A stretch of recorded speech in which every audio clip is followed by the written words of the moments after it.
Septicar saves the performance so far of the World Cup. Maybe not. The bad. I'm scratching my head. That performances was just lacked that intensity. And the amber. Off the balls. Performance rankings. Hell of a weekend. Hell of a weekend of sport. We're starting game. I normally hate games at that time, that 12:30 Saturday. But this, I only find them kind of, they always tend to be a bit dry or whatever it is that's coming in, especially if the two teams are coming in off Europe. But this was class. Arsenal, Aston Villa. I think we're starting with Arsenal. But what a game. What a brilliant, brilliant game. I know it's like those ones you kind of, you're always loath to be like advertisement for the league type thing. But just the standard of football was unbelievable. The chances they created as well, Villa. Oh, my God. Villa were unbelievable. Arsenal could have won it as well. Yeah. It was end-to-end stuff, chance after chance, great saves from the keepers. Unbelievable match. It was just class. But look, we're starting with Arsenal because all of a sudden they're 2 points ahead, where I'm not sure exactly how far down. I mean, it definitely was at 8 at one point, wasn't it? Where they're kind of the stretch, and I suppose people were more concentrated on how far they were ahead of Liverpool for a while. But now it's a case of it's 2 points ahead of City. Suddenly. And Villa, we're not going to write them off. We'll come back to them in a minute. Staying quiet. Exactly. But for Arsenal's point of view, it's I'm sure they won't be panicking. No, it the same time shoot a wobble, right? Like it's a mini wobble. Yeah. And that's what's going to happen, right? Well, they've taken 4 points now, I think, from the last 3 games. I'm not sure who they played before Chelsea, but that's kind of a very busy week, and they've got 4 points from 9. I don't know if they'd have been going there on Saturday expecting to win. I think they would have been delighted with a draw. Their record, Arteta's record against Unai Emery is not great. Yeah. So I mean, it's almost like Unai Emery has a specific beef with Arsenal that nobody's nearly doubt that week that look, we seem to be extra prepared for this one. He does. The meetings are 8 hours long instead of 6. They drew against Sunderland 2-2. Sunderland as well. Beat Arsenal 4-1. Spurs, yeah. Beat Bayern 3-1. 1-1 with Chelsea. 10-man Chelsea. Brentford 2-0.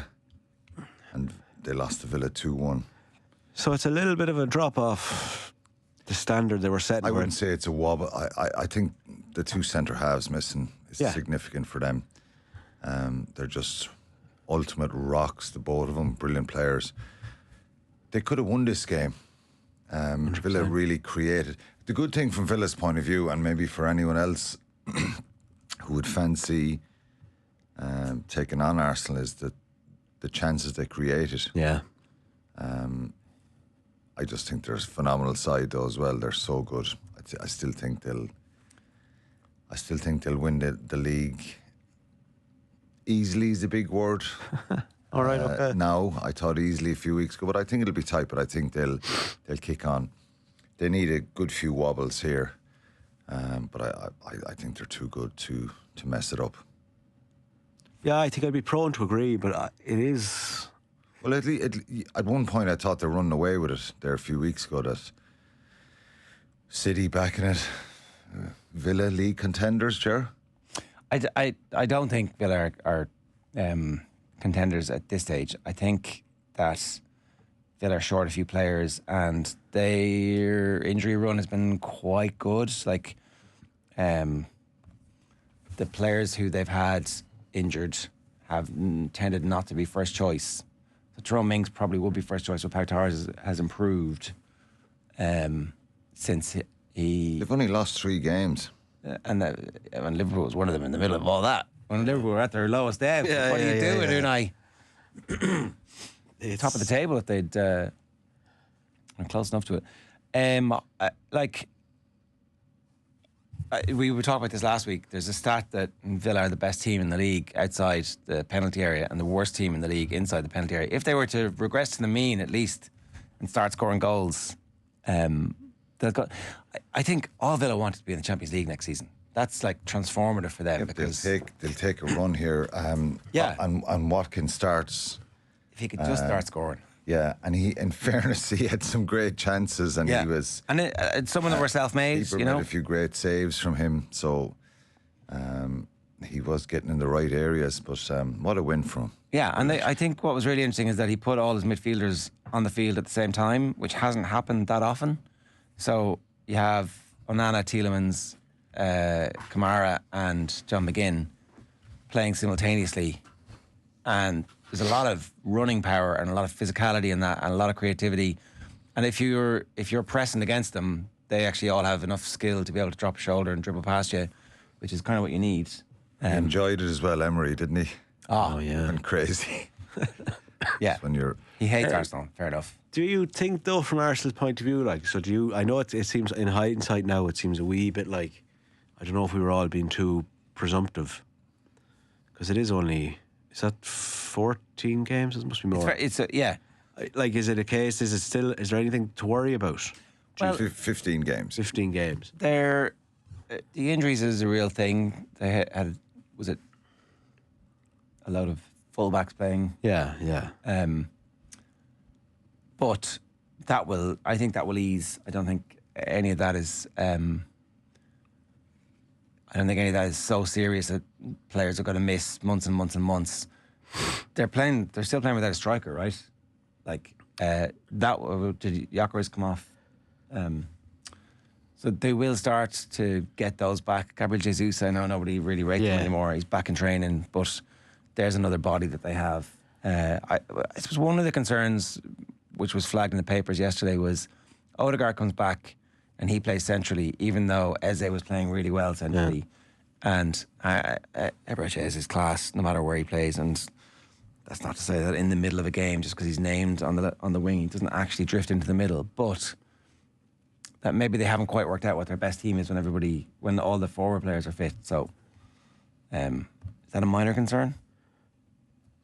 Possibly. It's just it'll be interesting when the pressure starts, really. I think Jesus coming back gives them that poacher's threat. He's just a bit of an option, yeah. Yeah. But when you've Saliba and Gabriel out, and it's really Mascara was injured as well. Yeah, it's fine margins. Like, you even think back to that Chelsea game. I don't know who it was that jumped up, but someone jumped up and took the ball off Gyökeres' head. I think with a ball across, he would have been no problem at all. And that's a win then, 2-1 all of a sudden. So it is fine enough margins. Even there, obviously, the weekend last, kick of the game to lose it. It's totally, it's tough. Like, it's there's no collapse or anything, I think, but it's I suppose it's an interesting challenge now, because all of a sudden it seems like it's going to be more of a traditional, you're kind of going head to head, at least with City. Maybe you don't want to take that responsibility on for Villa yet. But here, where are you putting Arsenal then? Red of the red. Are they in the red? Are they like? Is it not an amber? You go away from home to like Villa Park is difficult. Going there with your best team, you're still under. If Villa get it right, it's a great result if you get a draw there, I think, or a win is a great result. A draw is a good result. So, amber. I don't think there's any crisis scenario here. Very small margins. They could have won that game. Yeah, 100%. It is. I suppose it'll bear out. It's not a game. It's not a disaster. And even drawing that game at Chelsea, it wasn't a disaster. I know they were down 10 men, but like, it wasn't. Yeah, I don't know. But they're shaking a wee bit. I suppose to that point, then you're definitely putting Villa in green. Yeah, just how green the season can be for them, I don't know, because they obviously, like, at the end of last season, people will have forgotten this. Manchester United come back from losing the Europa League final. Emi Martinez gets sent off stupidly at Old Trafford in a game that, if Villa win, they're back in the Champions League, and all their financial fair play and European bollocks, that all disappears. He gets sent off, and then the referee absolutely destroys them by blowing up in the middle of a play, and then Villa score in the middle, like a split second afterwards. And the referee's like, "Oh, I already blew the whistle, lad. Sorry, I can't give you that goal." And who knows what would have happened?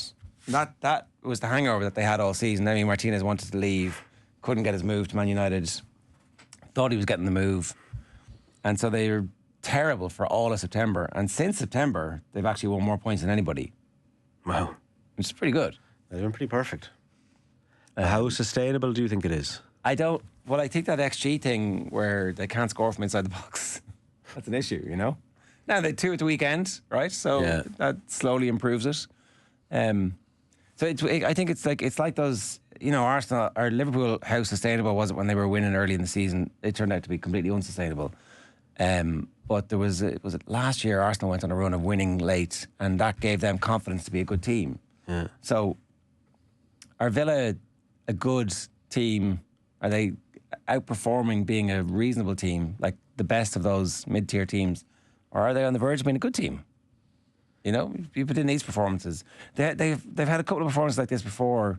There was a couple back-to-back. They beat City and Arsenal a couple of years ago, in the year that they made the run to the qualify for the Champions League, and they were sensational. But the form would go up and down. Waver a bit, yeah. Yeah. It's consistency of Yeah. performance, isn't it? Whereas at the moment, that's actually their best performance in ages, and it's against the best team. Well, if they can kick on from that, they've some brilliant players. Yeah, and you know what confidence is like. If Young players full of ambition, kind of bravery as well, and that's the way they played the other day. It was brilliant to see the ambition of the players. It wasn't negative, you know, going back, passing it backwards. They were attacking, trying to go forward, take on their man, all that kind of stuff. And so many occasions. yeah, I think didn't he bring on Buendia for cash? Yeah. Like, you know, that's I'm going to go for this. They're And so quick. I'm going to go for this, even if I'm. The best way to defend this is for us to press and keep the ball forward and create chances as opposed to sitting back. So, look, it's great. Can they sustain it for a title run? I Many don't Villa think so. fans out there. There are many Villa There's fans loads, in yeah. Ireland. Yeah. They're like they're all in their 40s because of Paul McGrath. But maybe there's a new generation coming. Well, that's bound to be, but it's a very alluring thing. Like even Jesus, the noise when that goal went in. I know it always isn't easiest to get that across the TV, but just I think probably the way it was as well, where it was kind of a little bit of pinball thing, and then just that thing. But geez, the roar in the stadium. It's a very alluring thing. Like if you're watching that, you're like, Give me some of that. it just looks proper. It's a great ground. It's a great kind of everything about it. It's just kind of it's a nice. There's a great aesthetic to it. But and I know you made the point as well on commentary. I think it was Darren Fletcher and Martin Keown, but just stopped talking. TNT let just let they it shut kind up. of speak for itself. It was class. Yeah, it was really, really. It just felt massive, which doesn't always come across. It is also an all-time great Gomez scramble. Like, Oh my God, it was incredible. it's about 7.5, 8 seconds from Jadon Sancho Yeah. being involved in the early part. I'm like, oh, this is going nowhere. This is going to be a disaster. What's he doing there? It's like, oh, he didn't screw it up. They've not bought him, have they? No, he's free at the end of this. This is the end of his okay. contract anyway. So I think they paid a bit of money to borrow him. Yeah, to borrow him. Yeah. Yeah. Well, look, Villa in the green. Villa, the green is the green. Yeah. It's going to be an exciting few weeks. Liverpool. There's a few different things here. I think after the midweek, people were kind of rightfully suggesting Leeds away wasn't necessarily a game that's best suited to getting yourself back in order, but then Ekitike gets two kind of great finishes, 2-0 up, I think, on the 50-minute mark. Coasting. And you're thinking, no, that's it. They won't mess that up. And I didn't get to see the full game, so I only got to see the highlights back. But it's the same sort of thing. It's just like this calamitous thing, and it's funny. I know you won't thank me for this, Alan. It's a funny thing when you're watching it that it's so reminiscent now of watching Man United the last few years, when you're like even in positions where it's like, oh, this is going quite well. Just that ability to shoot themselves in the foot. Like to think they'd concede two, and then great goal by Szoboszlai again, lovely finish. Ah, amazing. Not even breaking stride. Oh, it was class, so class. And then somehow let themselves get back and get caught up again. And I suppose it's probably no more than what we're saying. Like, it's not a bad result necessarily drawn at Leeds. It's a Chelsea dreadful going in result when you It's consider dreadful that you're 2-0 up. circumstances. And Desperate for a you win. look comfortable. They look quite good. Creating a lot of chances, more than I've seen in any game this season. Konate, what's he doing? Jesus. For anyone that hasn't seen it. It's But just a I swipe, think the a ball wild is swipe. potentially even it's going out. Yeah. He's not even getting it across. If you just stay on your feet there, slides across, clips the player as the ball is going out over the end line. Penalty, back into the game. 74th or 5th minute, was it? Something like that, yeah. And then, is it 120 or 30 seconds later, they're 2-2. again, From nothing. just no pressing. He's kind of running away from players and trying to get back and cover the goal, and so much time and space.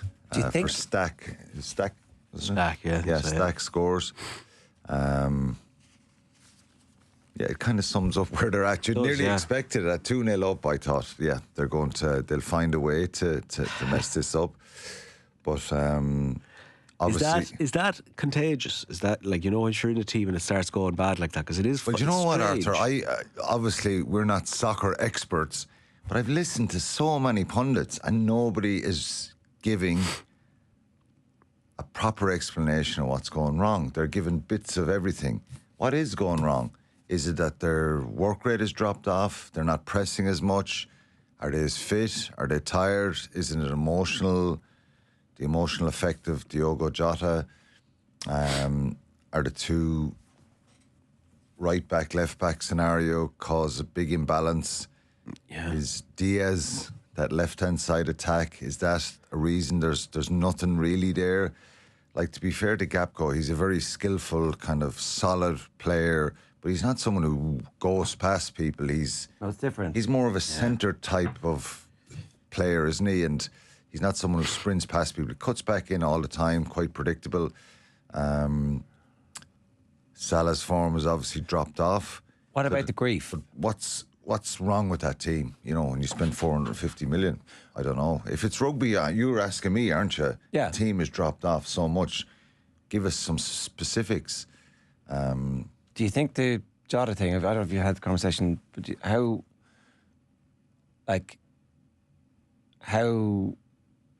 can we ever know really what impact that's having, right? Of course, of course it has an impact. It absolutely, but I think the other things I mentioned are probably more. It's part of it. Honestly, when I see Diogo, it was his birthday last week, and even see some of the stuff, it's a strange feeling. Obviously, if you're not a Liverpool fan, maybe it doesn't, but it's just such a sad thing when you think of recently married, small kids, and the way he died as well. Yeah. All of the above. So, yeah, So I'd say unusual. it definitely has affected some of the players, but the two centre halves, and Van Dijk is making a lot of mistakes as well, and there's a lot of finger wagging. There's a lot. There is. It's pointing at other people, Yeah. and I think Kirkes is like a Duracell bunny, looks panicked all the time, and. You know, I watched the Rio Ferdinand podcast last week with Sadio Mane, and it was so interesting because just his story of where he came from and in Senegal and living in a poor village, but it was really interesting. And then I listened to the way he speaks about Andy Robertson and how he credits him for the passes, the overlapping, just putting balls through for him, the relationship they had. And I couldn't believe how glowingly positive he was talking about Robertson's effect on his game and how he they just had this instinct between each other. There's none of that on that left-hand side, is there? No. It's all over the shop, really. And then, you know, Frimpong, is he signed for Trent? Is he a winger or is he a right back? Bradley's been in, Szoboszlai's been there. Now Gomez, who sits on the bench for weeks, he must have been scratching. You think Joe Gomez would have a legitimate argument to kind of be going into a mix zone saying, I'm kind of sick of this. You're playing a midfielder at right back when the other two are injured, and I can play there, and I don't get any game. So it's a mad scenario, but. Obviously, the big story out of that weekend, out of the weekend and the game is the Mo Salah stuff afterwards. They blew a 2-0 lead, obviously. Yeah. And Do we think Mo Salah comes out if they win the game? Was he inspired by the fact that it's like, what? I can't even get on this team, who are like blowing winning positions? I think that it was. I think this was strategic and. As I said, players, I've seen rugby players, I felt like that at times where you you want to kind of go and tell the story that you're not getting the opportunity. Someone like Chiesa has an argument to go out in the mix zone and say, this is a joke here. I can't get a start here. I've been ignored most of last season. On for 10 minutes here and there. It's mad, really. Like, but look, what Salah has done has been remarkable. And it was shocking, really, for people, watching the pundits and ex-soccer players talk about it at the weekend. I haven't seen anyone who's said it's justified and that it's the right thing to do. He should be banging on the manager's door, really, and doing that internally. It's kind of... Let's hope from Liverpool. I hope it doesn't end like this for him. Because you think back to that Roy Keane one. Yeah. I'm a Liverpool fan, but at the time I was like, oh no, it's sad to see that a player is just mid-season gone.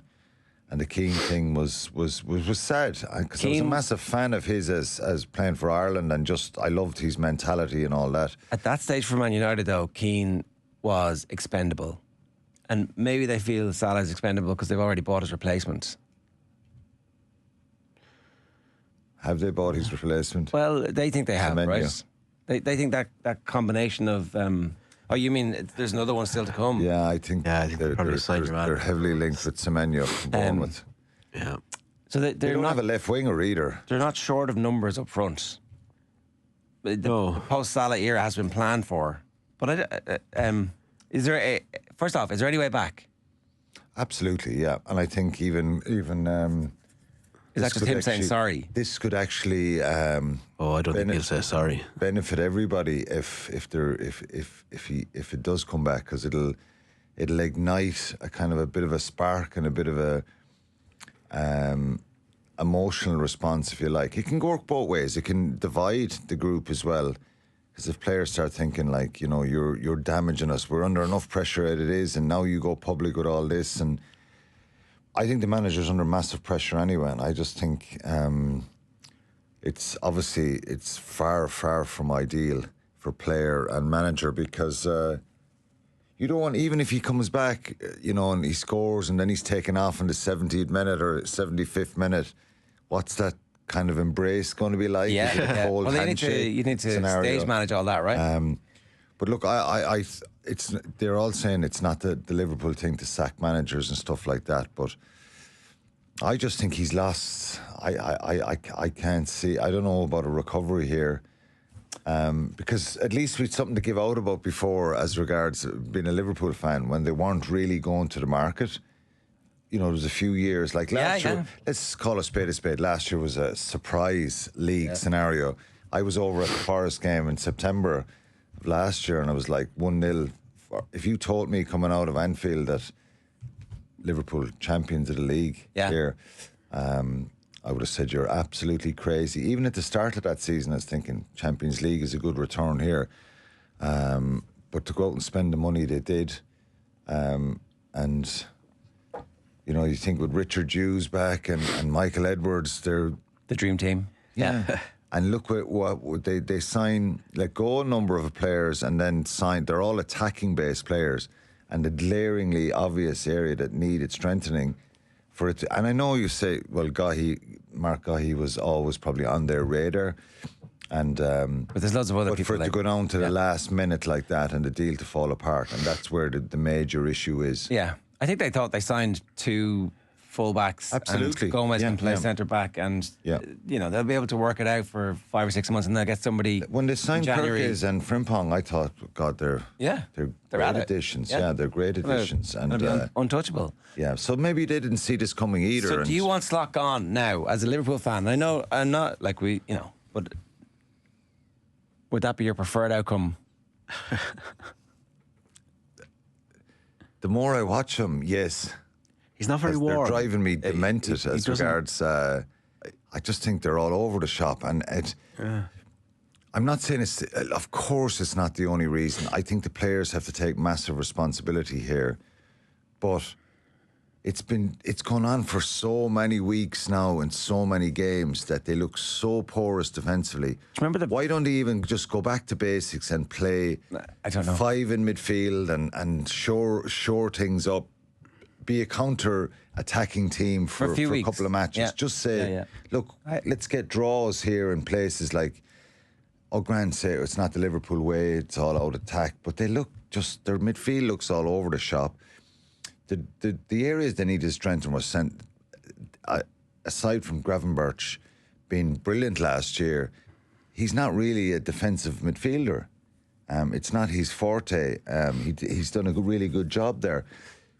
They should have been getting a really, really athletic, powerful central defensive midfielder.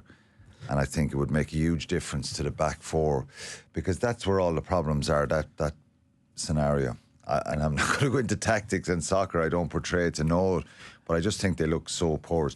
Every single team they play against now senses that there's frailties. Yeah. And I remember that playing my own game.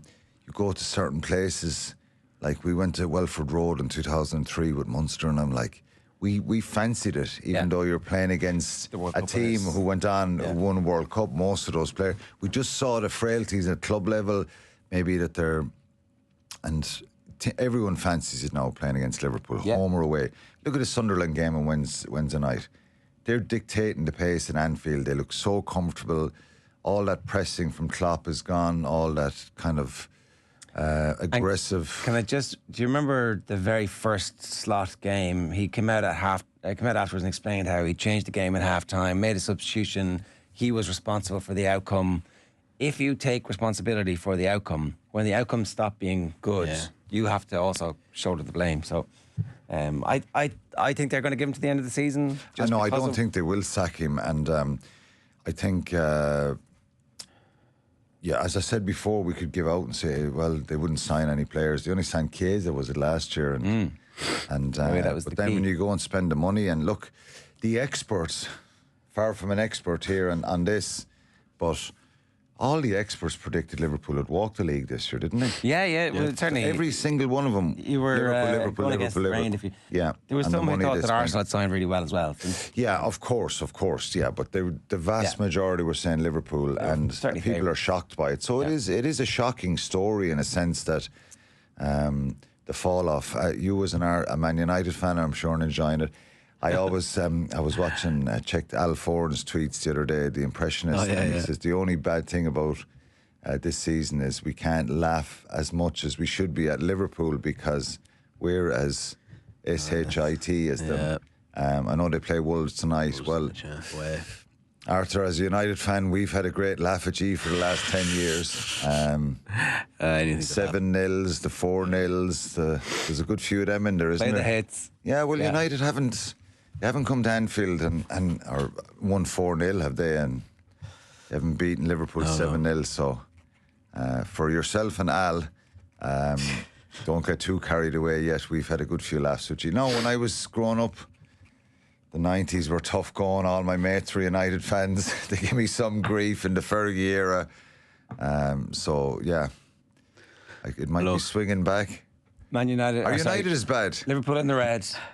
Liverpool in the red, yeah. All in. Liverpool are in the red, big time. I presume there's going to be the same way, though they were in white. We've Munster up next. Rough old weekend. Well, this is your area of expertise. I might ring Jamie Carragher and ask him a little bit of what did he think of the Munster match. How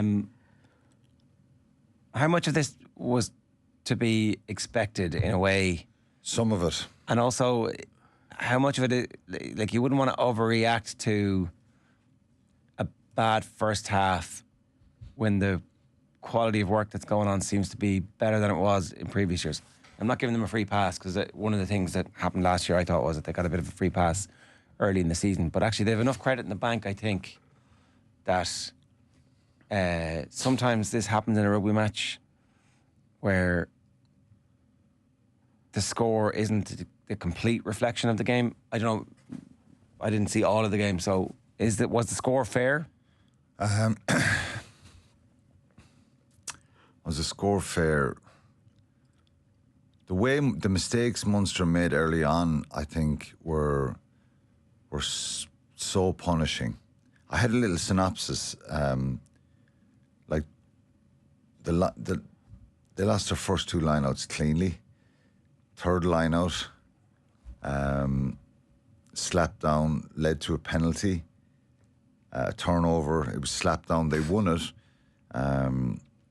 Bath get end up kicking the ball down the field. Shane Daly is blocked from clearing the ball.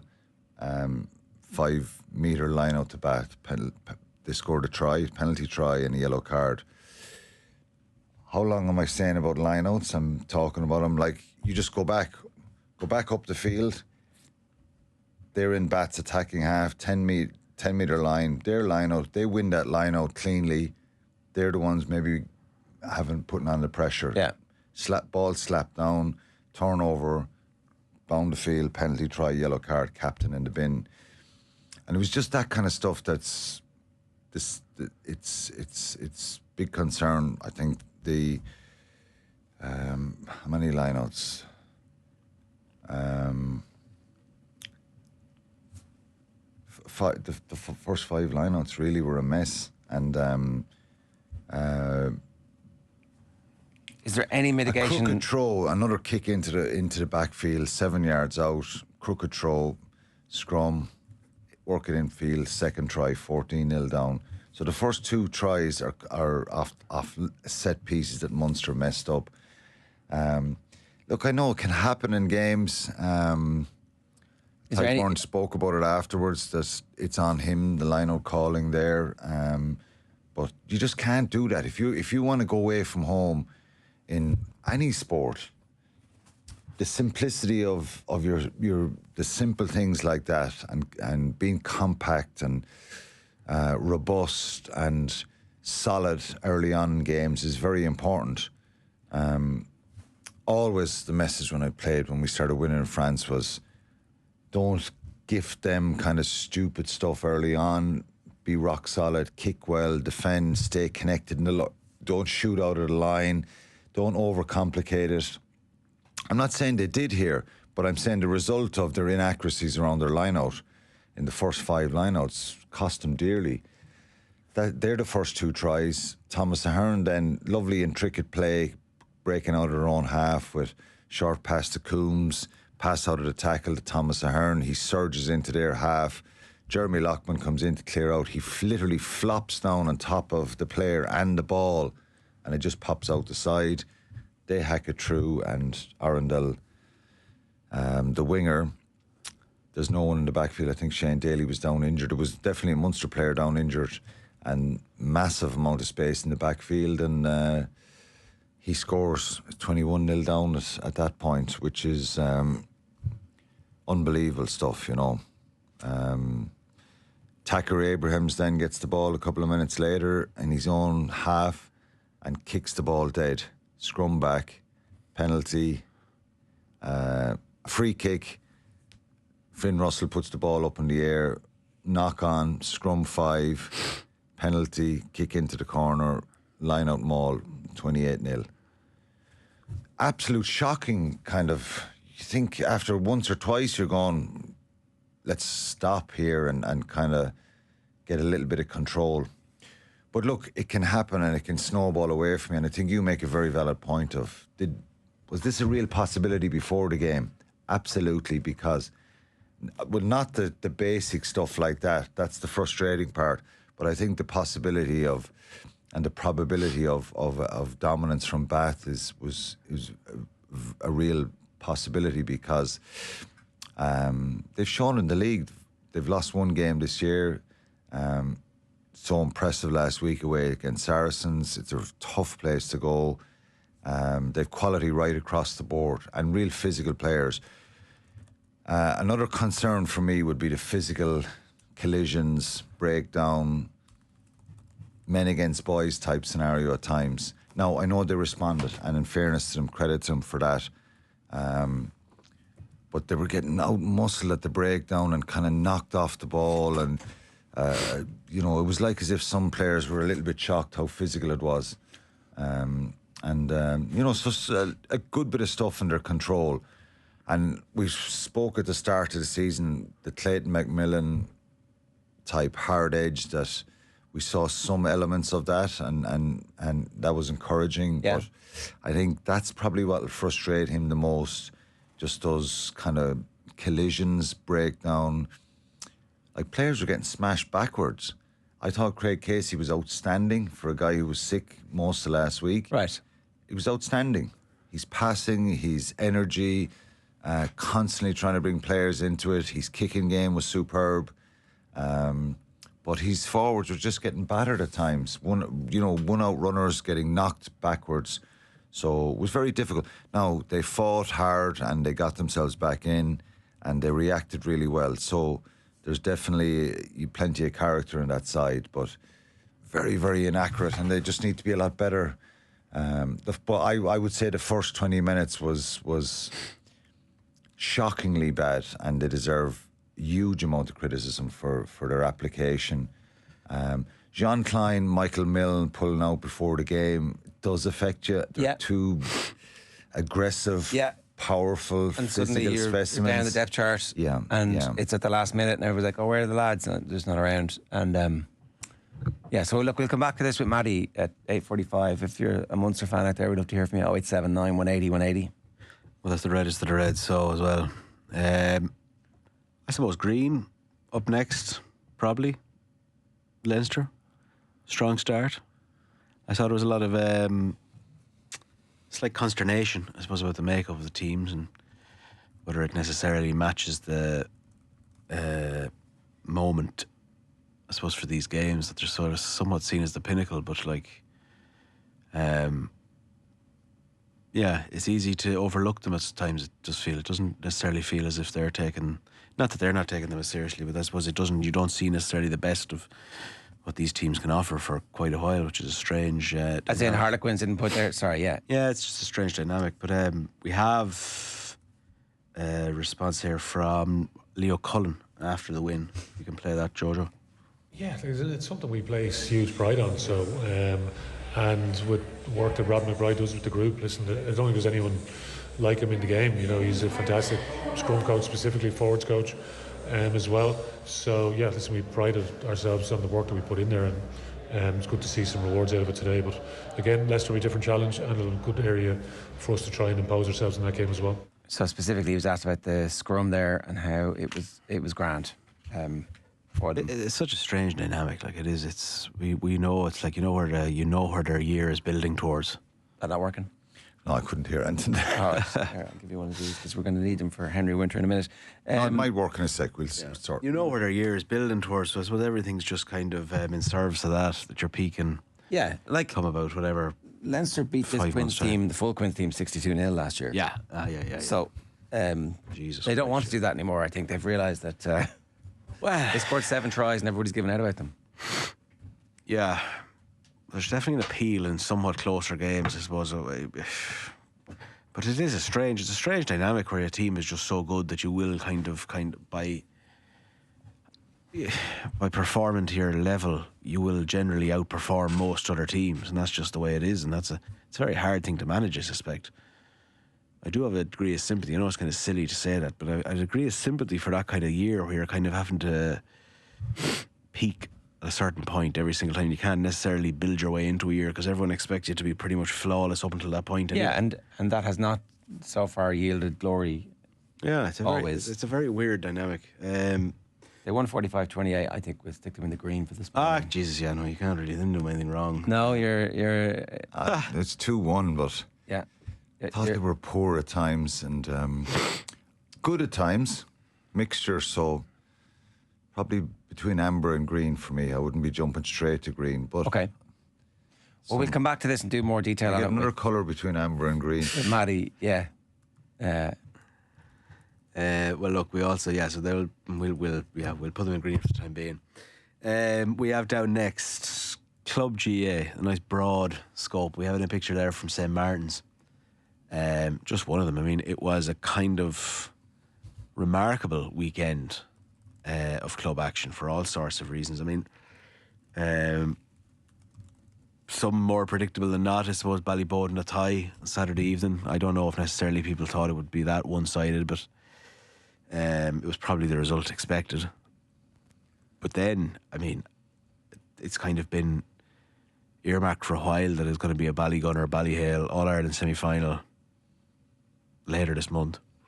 And St. Martin's upset it. Yeah, it's an incredible story. Absolutely incredible. It's like... and they upset them in a way that Ballyhale come back and take the lead with seconds left on the clock, and everybody, no, that's how it goes here. The Kilkenny team beat the Wexford team specifically with a late comeback, and they're obviously just going to roll over now, and that's how it's going to be. And it was the exact opposite. It was, and it's that type of thing, as you're saying. It's exactly it, that you don't expect it. You expect things to play out as they normally will, and to do it, to be so dramatic, everything about it is just incredible. We have. It's not how he would have expected his year to finish, but we have a segment here from Henry Shefflin's post-match interview, obviously the Ballyhale manager. Henry, that's a difficult one to take. Yeah, absolutely. I think any game you lose by a pint, but when it's a Leinster final in Croke Park under lights and you pull the performance back to get in front just coming down the home straight, you have a feeling that you might just do enough. And we knew we were not flowing or anything like that, but to get in a position that we just let it slip somewhat was just, that's painful. Losing a final by a pint is very hurtful. I suppose this side have come the right side of this over the years as well. The coin spins around sometimes. Oh yeah, and that's sport. Like, it doesn't always go your way and stuff like that. And we were just a little bit off it tonight, and that's down to St. Martin's and what they brought to the game. And yeah, we're very disappointed. Different chances, frees that could have went their way, all those small little things, because there's a lot of what ifs and buts when it's a pint. But look, that is sport, as I said, so we just have to take it on the chin. It's been a good year for us up to now. We'd have loved to have won the Leinster final, but it just wasn't to be. You touched on that staying in the game. The character of your side, well, that's one thing that will never doubt. And that's a great sign of, I think if you have that in a team, you have an opportunity. And that's, again, we showcased that tonight, and that's down to the individuals that are involved in those dressing rooms. So it's a great team spirit, great group environment, great management team involved. And because of that, we get to places like tonight. Didn't do enough, but look, it took us a long way this year. A game on small margins, does the hunger of being the first time for the victory of Munster swing it? It's easy to say that, to be fair, but they shot some great scores and stuff like that, and we had a couple of chances near the end. We had a goal scoring chance and we just didn't take it. And look, it's those small margins, but we could go back to the beginning of the match as well, and there's other margins there. So they probably just did enough to win the game in the end. Busy time for your head now. You have a new role to embrace now with the under-20s. Yeah, but look, my full focus is on Ballyhale, and I'd love nothing better only to be preparing Christmas and looking forward to Ballygunner, but that's not the case, and it's over to St. Martin's now to represent Leinster. Yeah, that's Henry Shefflin there at the end of their campaign. We put the club in the green because we do there's always for every loser like that, there's a winner in the end. So we'll come back to the Gaelic football a little bit later on. And just one quick word about Irish swimming before we go. It's been a green. Yeah, it's been an incredible week. So Ellen Walsh wins, I think, what was the 7th medal of the last week. So I think there's Daniel Whiffen had 3, John Short, and Evan Bailey. Our second medal as well. Yeah, just incredible, unprecedented week of success out in Poland. They're in the green. Absolutely. And that's your performance rankings. Off the Balls Performance Rankings.